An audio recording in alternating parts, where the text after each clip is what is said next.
Hello traders, कैसे हैं आप लोग। तो TWD एक नया सीरीज लेके आया है। बेसिक टू एडवांस लेवल की ये लर्निंग होगी। तो आपको सारे जितने भी लेक्चर्स यहाँ पे प्रोवाइड किए जाएंगे एकदम बेसिक से, जो जो बिगिनर्स हैं, जिन्हें कुछ भी नहीं पता होता है स्टॉक मार्केट में और उन्हें लगता है कि हाँ उन्हें कुछ कुछ इन्वेस्टमेंट करना है, ट्रेडिंग करना है, तो उनके लिए ये जो वीडियो की सीरीज होने वाली है ये बहुत ही बेनिफिशियल होने वाली है। तो जिस भी सीक्वेंस में वीडियो आएँगे, उसी सीक्वेंस में वीडियो आप लोग देखिएगा, तभी फ़ायदा होगा, अदरवाइज़ कोई फ़ायदा होने वाला नहीं है।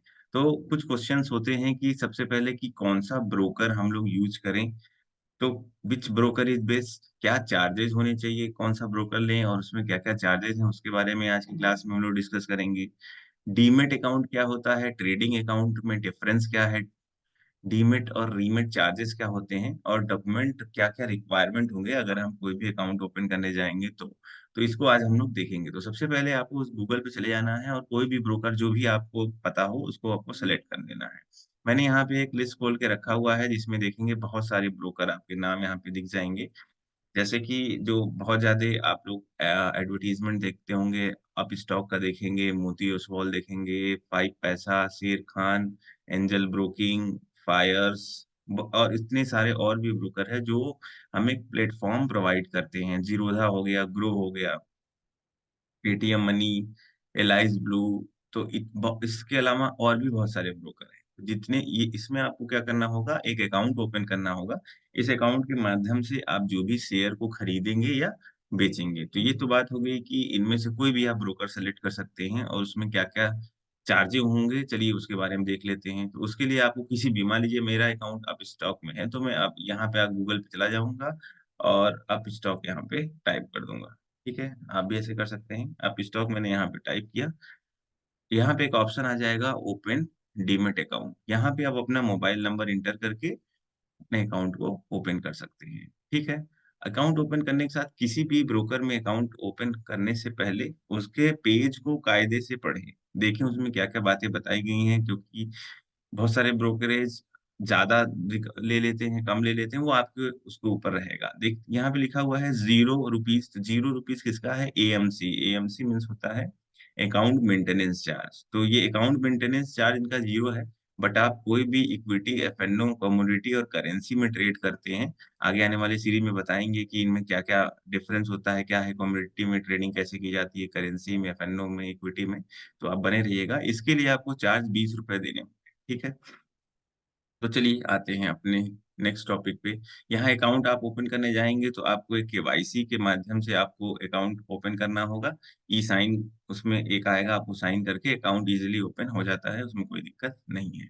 ठीक है? यहाँ पे देखिए अपस्टॉक ने अपना यहाँ पे बता रखा है कि किस पे क्या-क्या चार्जेज़ होंगे। जैसे अकाउंट ओपनिंग चार्ज 0 है, कमीशन म्यूचुअल फंड आईपीओ पे 0 है, डीमैट एएमसी 0 है, बट ब्रोकरेज क्या है? Equity, F N O, commodity and currency order पे ₹20 है। अब आते हैं एक इम्पोर्टेंट कि डीमैट अकाउंट होता क्या है? तो डीमैट को शॉर्ट फॉर्म होता है डीमैटेरियलाइज़्ड। डीमैटेरियलाइज़ मीन्स कोई भी फिज़िकल क्वांटिटी को आप इलेक्ट्रिकल क्वांटिटी, इलेक्ट्रॉनिक्स क्वांटिटी में कन्वर्ट करते हैं, तो उस प्रोसेस को बोला जाता है डीमैटेरियलाइज़ेशन। उसी के शॉर्ट फॉर्म में इसको बोला गया क्या है डीमैट। तो हम लोग क्या करते हैं, कोई भी ट्रेडिंग करते हैं तो उसमें हम लोग एक फिज़िकल स्टॉक क्वांटिटी को इलेक्ट्रॉनिकली बाय करते हैं। तो इसका बस एक जानने के लिए होता है कि क्या मतलब होता है डीमैट का। आपको क्या-क्या डॉक्यूमेंट रिक्वायर है यहाँ पे दिया गया है। आपको एक तो पैन चाहिए प्लस आधार कार्ड चाहिए अकाउंट ओपन करने के लिए। अगर पहले से आपका अकाउंट ओपन हुआ है तो केवाईसी करने में कोई दिक्कत नहीं आएगी।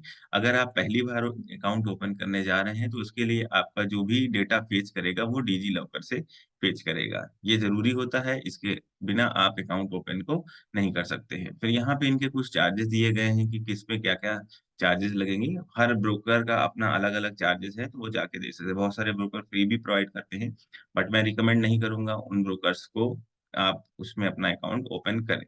Demat account versus trading account, ये क्या होता है? तो डीमैट अकाउंट हम लोग जितने भी अकाउंट खोलते हैं, वो डीमैट अकाउंट खोलते हैं। हमें ट्रेडिंग करना होता है, तो उसमें ट्रेडिंग अकाउंट को हम लोगों को एक्टिवेट कराना पड़ता है। ट्रेडिंग अकाउंट कैसे होगा? उसमें ऑप्शन में जब एक बार आपका डीमैट अकाउंट ओपन हो जाएगा, तो वहाँ पे आपको अपना एफ-एन-ओ अकाउंट अगर आपको एफ-एन-ओ में ट्रेडिंग करनी है, कमोडिटी अकाउंट अगर आपको कमोडिटी में ट्रेडिंग करनी है, तो इसके लिए अलग-अलग अकाउंट को एक रिक्वेस्ट भेजना होगा। कोई उसके चार्जेज़ नहीं है, उसमें आप भेज देंगे 24 घंटे में आपका वो अकाउंट एक्टिवेट हो जाता है। तब जाके आप उसपे आप फ्यूचर एंड ऑप्शन की ट्रेडिंग कर पाते हैं या कमोडिटी में ट्रेडिंग कर पाते हैं, ऑप्शन की ट्रेडिंग कर पाते हैं। सिंपल आपको अगर इन्वेस्टमेंट करना है तो डीमैट अकाउंट इज़ सफिशिएंट। आपने अकाउंट खोला, कोई भी शेयर को खरीद लिया लॉन्ग टर्म के लिए, उस केस के लिए म्यूचुअल फंड के लिए ये डीमैट अकाउंट सफिशिएंट होता है। तो इतनी सारी बातें हो गई, डीमैट अकाउंट आपका 16 डिजिट का नंबर होता है, जिसमें कि जो फर्स्ट 8 डिजिट होते हैं, वो डीपीआईडी नंबर होते हैं और जो लास्ट के 8 डिजिट होते हैं, वो हम लोग की क्लाइंट आईडी होते हैं। तो इसी क्लाइंट आईडी को लास्ट के 8 डिजिट को या तो आप याद कर लीजिए या लिख लीजिएगा। आपको इसी ये अकाउंट ओपन के बाद जब भी आपको लॉगिन करना होगा, तो इसी क्लाइंट आईडी की मदद से आप लॉगिन कर सकते हैं। इम्पोर्टेंट बात कि आपको पिन सेट करके किसी को शेयर नहीं करना है, ये बहुत ही क्योंकि यहाँ पे मनी इन्वॉल्व है, तो आपको इन बातों का ध्यान रखना पड़ेगा। हर जगह आपको लिखा भी मिल जाएगा, ठीक है? एक आता है डीमैट एंड रीमिट चार्जेस क्या होते हैं? तो डीमैट और रीमिट चार्ज क्या है? जब हम लोग कभी भी किसी भी स्टॉक को बाय करते हैं, तो उस टाइम जो चार्जेज़ लगते हैं, उसको बोला जाता है डीमैट चार्ज। इसमें क्या होता है कि हम लोग वही अगेन लिखा हुआ है dematerialisation is the name suggest that the process through which a trader invest or convert existing physical share certificate into electronic share. और जब हम लोग उसको जब बेचते हैं, उस केस में जो चार्जेज़ लगते हैं, उसको रीमिट चार्ज बोला जाता है। ये depend upon the broker different different charges लगते हैं। और लास्ट क्वेश्चन जो आता है कि क्या हम एक 2 अकाउंट खोल सकते हैं सेम नंबर से? नहीं, आप सेम ब्रोकर्स में 2 अकाउंट नहीं ओपन कर पाएँगे। अगर आप मेरा मान लीजिए अकाउंट अपस्टॉक में है, तो हम लोग अपस्टॉक में दोबारा अकाउंट नहीं खोल पाएँगे अपने सेम नंबर से। हाँ, अदर किसी ब्रोकर में मैं खोल सकता हूँ, जितने ब्रोकर मैं चाहूँ उतने मन जैसे 20 अभी लिस्ट दिखा रहा था, वो 20 में मैं खोल सकता हूँ। लेकिन मेरा अपस्टॉक में अकाउंट है और मैं दोबारा उसे खोलना चाहूँगा, तो मैं उसे ओपन नहीं कर पाऊँगा। तो आई होप कि आज आपको काफ़ी कुछ सीखने को मिला होगा। तो ट्रेडिंग अगर करना है, तो आपको पहले कोई भी एक ब्रोकर सेलेक्ट करके, आप उसमें अकाउंट ओपन कर लीजिए और अपने नेक्स्ट जो हमारा लेक्चर होगा, उसमें हम लोग और भी बहुत सारी चीज़ें सीखेंगे। तब तक के लिए धन्यवाद और लाइक, शेयर और सब्सक्राइब भी करते रहिए।